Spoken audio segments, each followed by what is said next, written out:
साहब मैं जिंदा हूँ, लेकिन आपके अधिकारियों ने सरकारी फाइलों में मुझे मृत घोषित कर दिया है। अब आप मुझे जिंदा कर दीजिए। ये कोई फिल्मी डायलॉग नहीं, ये उत्तर प्रदेश के कौशाम्बी जिले में रहने वाले 50 वर्षीय अशोक की 20 सालों से बोली जा रही दर्द भरी सच्चाई है।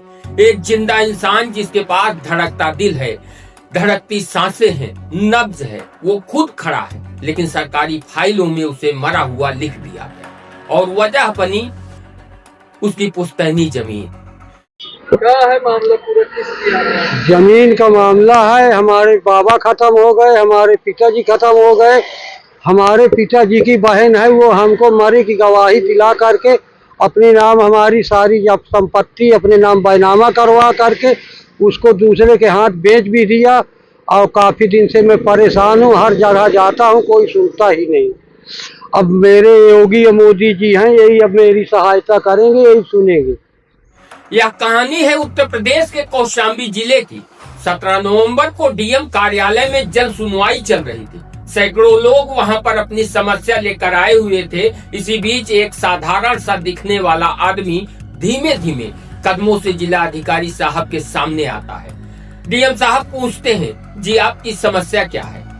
और वहीं वह व्यक्ति एक आवेदन थमा देता है। डीएम उसे पढ़ते हैं और पल भर के लिए उनके चेहरे पर हैरानी छा जाती है, क्योंकि आवेदन में लिखा था, साहब सरकारी रिकॉर्ड में मुझे मृत घोषित कर दिया गया है, लेकिन मैं जिंदा हूँ। उस व्यक्ति की आवाज से कमरे में पूरी तरह से खामोशी छा गई। सरकारी कागजों में जिंदा होने की फरियाद लेकर पहुंचे हुए व्यक्ति का नाम अशोक कुमार, जिनका जन्म कौशाम्बी के जवई पड़री गांव तहसील सिराथू वहीं पर हुआ था।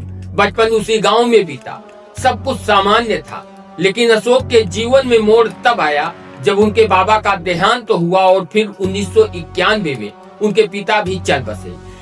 इस घटना के बाद अशोक को अपने ही परिवार से जान का खतरा महसूस होता है और वो अपने ननिहाल चले गए। और अशोक के ननिहाल जाने के बाद शुरू होती है साजिश उनको मरा घोषित करने की, उनके पिता की मृत्यु के बाद।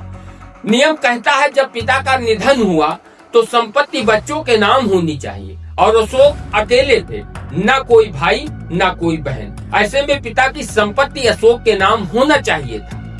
लेकिन यहीं से शुरू होता है सबसे बड़ा फर्जीवाड़ा। अशोक की बुआ शिव देवी और राजस्व विभाग के कुछ कथित भ्रष्ट कर्मचारी, जिनकी मिली भगत से अशोक कुमार को सिस्टम की फाइलों में मृत दिखा दिया गया, बिना जांच, बिना सत्यापन, बिना डेथ सर्टिफिकेट, बिना किसी की गवाही। सरकारी दस्तावेजों में एक जिंदा आदमी मार दिया गया। लेकिन खेल यहीं खत्म नहीं होता। फाइलों में अशोक को मृत दिखाकर उनकी पुश्तैनी जमीन पर कब्जा भी कर लिया गया और बेच भी दिया गया, और दूसरे के नाम जमीन ट्रांसफर भी कर दी गई। अशोक के साथ इतना बड़ा फ्रॉड हो गया, इस बात की जानकारी न तो अशोक को हुई और न ही उनके ननिहाल वालों को। कई वर्षों बाद अशोक कुमार अपने गांव लौटते हैं। जब वो समझदार हो जाते हैं, अशोक सोचते हैं चलो अपनी जमीन की जानकारी ले लिया जाए। अशोक कुमार सिराथू तहसील पहुंचते हैं, दफ्तर में आवेदन देते हैं, कागज निकलवाते हैं और फिर जो सच सामने आता है वह अंदर तक हिलाकर रख देता है। एक कर्मचारी कहता है, अरे अशोक कुमार तुम मर चुके हैं। सोचिए, एक इंसान जो जिंदा आपके सामने खड़ा हो और सरकारी फाइल कहे ये मर चुका है।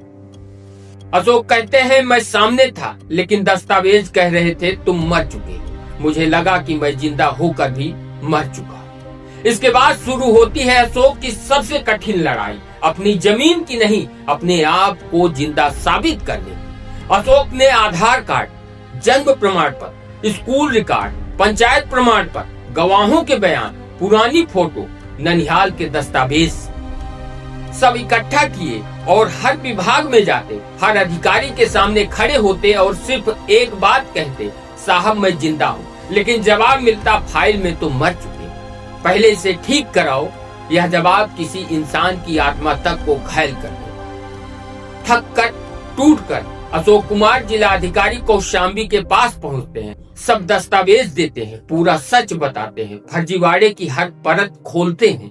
डीएम साहब ने ध्यान से सुना। डीएम ने आश्वासन दिया है कि आपको न्याय मिलेगा, लेकिन अशोक कुमार के चेहरे पर विश्वास आधा है और दर्द दुगना, क्योंकि इससे पहले भी अनेक अधिकारी आए, आश्वासन दिया, फिर चले गए, लेकिन जिंदगी कागजों में जिंदा नहीं हुई। यह मामला पूरे राजस्व विभाग और सरकारी तंत्र की काली परतें उधेड़ कर रख देता है। सवाल नंबर 1, क्या किसी को मृत घोषित करने से पहले डेथ सर्टिफिकेट की जरूरत नहीं हुई? सवाल नंबर 2, बिना जांच बिना पड़ताल जमीन कैसे किसी और के नाम दर्ज कर दी गई?